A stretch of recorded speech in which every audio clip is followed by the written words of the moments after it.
So next is balanced chemical equation. अब हमने balanced chemical equation की तरफ जाना, बिकॉज थोड़ा सा हिंट आपको पहले मिल चुका है, क्योंकि मैंने पहले आपको बताया जब हम रिएक्शन कर रहे थे कि हमें जो होता है लॉ ऑफ केमिकल कंजर्वेशन के, जो हमारे केमिकल कम्बिनेशन के जो लॉ है, मतलब केमिकल कम्बिनेशन मतलब जो भी केमिकली रिएक्शन होने वाला है, कम्बिनेशन कंबाइन होने वाले हैं डिफरेंट एटम्स, तो उसका एक लॉ बना हुआ है, रूल बना हुआ है क्या, कि हमेशा law of conservation, two rules है, law of conservation of mass and law of definite proportion, जो हमने 9th स्टैंडर्ड में पढ़ा हुआ है ऑलरेडी। तो क्या होने वाला है इस केस में, conservation of mass, reactant is always equal to product. A balanced equation is one in which the number of atom on the reactant side always equal to the number of the atoms at the product side. Fine. Left hand side is always equal to right hand side. Balance मतलब नाम से clear हो रहा है ना, balance बनना चाहिए कि ऐसा ना हो लेफ्ट हैंड साइड पे ज्यादा मास हो, रिएक्शन ऐसे बेंड हो जाए, उस साइड का ज्यादा मास हो जाए, इधर का कम हो जाए, या इधर का ज्यादा हो जाए तो ये इधर से दब जाए, उधर से ऊपर हो जाए, तो that is not, we need to be in balance. क्या करना चाहिए, इसको बैलेंस में रखना होता है, ये रूल है केमिस्ट्री में। जब भी केमिकल इक्वेशन होगा, रिएक्शन होगा और उसको हम इक्वेशन की फॉर्म में लिखेंगे, तो दैट शुड बी बैलेंस्ड।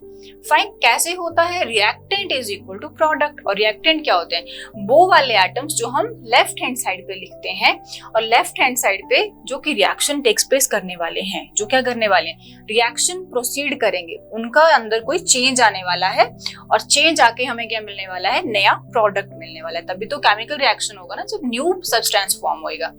तो कैसे होता है, example we can see here.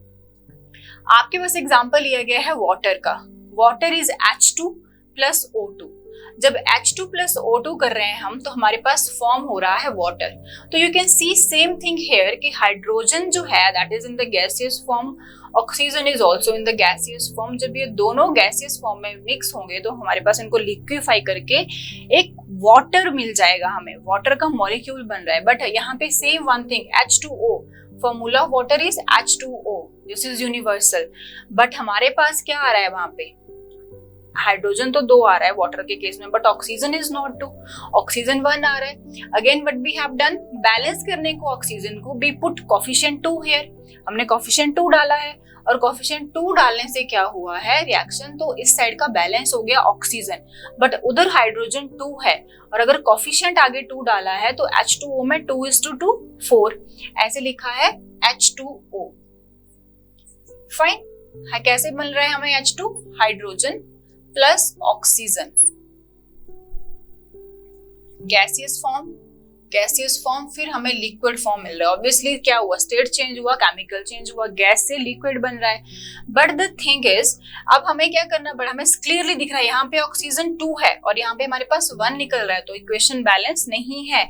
इस साइड का मास कम है और इस साइड का ज्यादा है, ज्यादा मतलब नीचे है ना, कम है, तो ये थोड़ा लाइट है उससे, और ये क्या हैवी, क्योंकि यहाँ पे ऑक्सीजन के 2 एटम्स हैं।